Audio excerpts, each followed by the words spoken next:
Hello guys. तो आज के वीडियो में मैं आपको एक चीज़ बताने जा रहा हूँ कि अगर आप आर्मी के थ्रू गाड़ी लेने का प्लान कर रहे हैं तो आपको किस तरह से उसका प्रोसेस स्टार्ट करना पड़ता है। और सबसे पहले उसमें आपको क्या करना पड़ता है कि इनकी ऑफिशियल वेबसाइट पे जाके एक आपको आपकी आईडी क्रिएट करनी पड़ती है। तो इनकी ऑफिशियल वेबसाइट जो है वो है आपकी afd.csdindia.gov.in करके। तो जैसे ही आप ओपन करेंगे इसको वेबसाइट को तो आपके पास शॉप नाउ करके एक पेज ओपन होता है। इसको ओपन करते ही आपको टर्म एंड कंडीशन एक्सेप्ट करने पड़ते हैं। उसके बाद आप स्क्रॉल डाउन करेंगे तो आपको यहाँ पे न्यू यूज़र रजिस्ट्रेशन का टैग मिलेगा। इसमें भी टर्म एंड कंडीशन ओके करके जैसे ही आप ओपन करते हैं तो आपके पास कुछ इस तरह का पेज ओपन होगा। अब इसमें सबसे पहले ये लिखा है कि जो आपके फ्रंट ग्रॉसरी कार्ड के फ्रंट पे जो नाम मेंशन होता है सेम नाम आपको यहाँ पे मेंशन करना है। और उसी के साथ में एक आईडी दी होती है स्पेशल ना, अल्फ़ा न्यूमेरिक आईडी दी होती है जो कि आपकी GA GB GC करके कुछ भी अल्फ़ाबेटिक से स्टार्ट होगी। इसमें जो चीज़ रहती है मेन ध्यान रखने वाली बात होती है कि जिसका थर्ड लास्ट डिजिट होता है वो हमेशा एक अल्फ़ाबेट होता है, कोई न्यूमेरिक नहीं होता। खास करके ओ और ज़ीरो के चक्कर में फंसते हैं यहाँ पे। उसके बाद आपको एम्प्लॉयमेंट स्टेटस सिलेक्ट करना होगा कि आप सर्विसमैन हैं या आप एक्स सर्विसमैन हैं उस हिसाब से। और जैसे ही इसमें जो ये चिप नंबर दिया गया है साथ में, चिप नंबर आपका ग्रोसरी कार्ड को जब आप फ्लिप करते हैं उसके बैक साइड में राइट साइड में नीचे लिखा होता है, वो भी आपका 16 डिजिट का होता है। वो आपको सेम मेंशन करना है यहाँ पे।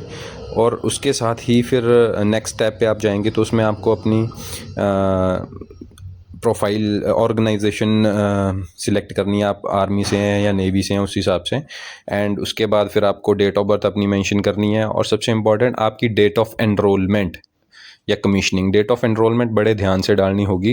जैसे ही आप डेट ऑफ एनरोलमेंट डाल देंगे उसके नीचे आपको डेट ऑफ रिटायरमेंट का भी एक टैब देखने को मिलेगा। तो वो भी आपको अपने बिल्कुल प्रॉपर इन्फॉर्मेशन के हिसाब से डालनी पड़ती है। उसको आप आगे पीछे डालेंगे तो आपकी आईडी रिजेक्ट भी हो सकती है। इसके बाद एंटाइटलमेंट कैटेगरी में जैसे ही आप जाएंगे तो इसमें आपको 3 ऑप्शन मिलते हैं, पे scale 1 to 5, 6 to 9 and 10 to above। तो जैसे ही मैंने इसमें अभी 6 to 9 का सिलेक्ट किया, ये बेसिकली आपका JCO रैंक पे आता है। तो JCO रैंक पे आप सिलेक्ट करके इसमें अपने पे लेवल के हिसाब से उसको सिलेक्ट कर सकते हैं जो भी आपका आपके सैलरी सर्टिफिकेट में मेंशन होगा। उसके बाद आपको पैन नंबर यहाँ पे मेंशन करना है और पैन नंबर भी आपका सेम होना चाहिए, कंफर्म पैन नंबर भी लिखा है। अगर ये मैंने ऐसे ही एग्जांपल के लिए डाला था, कोई स्पेसिफिक पैन नंबर नहीं है। जो भी आपका पैन नंबर होगा आपको वही मेंशन करना है यहाँ पे।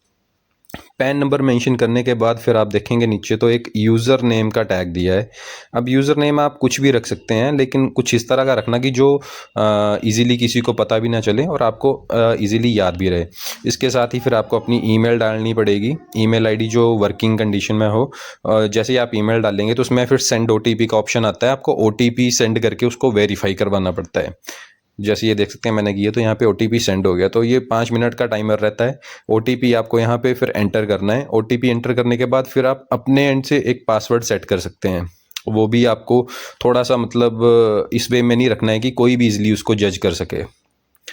तो पासवर्ड जैसे ही आप सेट कर देंगे तो नीचे फिर इसमें आपको कंफर्म पासवर्ड का भी ऑप्शन आएगा। सेम पासवर्ड आपको यहाँ पे एंटर करना है। तो जैसे ही आप इसमें पासवर्ड भी एंटर करेंगे तो उसके बाद नीचे आपको मोबाइल नंबर का ऑप्शन मिलता है। तो जो आपका वर्किंग मोबाइल नंबर है वो आपने यहाँ पे एंटर करना है और उस पर भी आपको एक OTP के थ्रू वेरिफिकेशन करवानी पड़ेगी। जैसे ही आपके नंबर पे OTP आएगा सेम ईमेल आईडी की तरह यहाँ पे कॉलम बन जाएगा OTP एंटर करने का। जैसे OTP एंटर करेंगे तो नीचे I agree with term and use and policy पे आपको टैब पे क्लिक करना पड़ेगा। लेकिन इसमें मेन आपका जो ग्रोसरी कार्ड के नंबर्स हैं वो आपको बड़े ध्यान से डालने पड़ेंगे। और date of enrolment, date of retirement ये आपको बड़े ध्यान से डालनी पड़ेगी। इसको अगर ज़रा भी गलत हुआ तो आपकी आईडी रिजेक्ट होने के चांसेस हो सकते हैं। उसके बाद नीचे सबसे लास्ट में आप जाएंगे तो वहाँ पे एक कैप्चा मिलेगा। जैसे ही आप कैप्चा एंटर करेंगे तो उसको आपको सबमिट करना होता है। तो जैसे ही आपकी अगर इन्फॉर्मेशन करेक्ट होगी तो ये आपका ऑलरेडी सबमिट हो जाएगा और आपके पास एक मैसेज आ जाता है कि एडमिन के थ्रू अप्रूव होने के बाद आपकी आईडी वर्किंग में जा सकती है। तो जैसे आपकी आईडी वर्किंग होगी उसके बाद आप व्हीकल का प्लान कर सकते हैं, परचेज कर सकते हैं।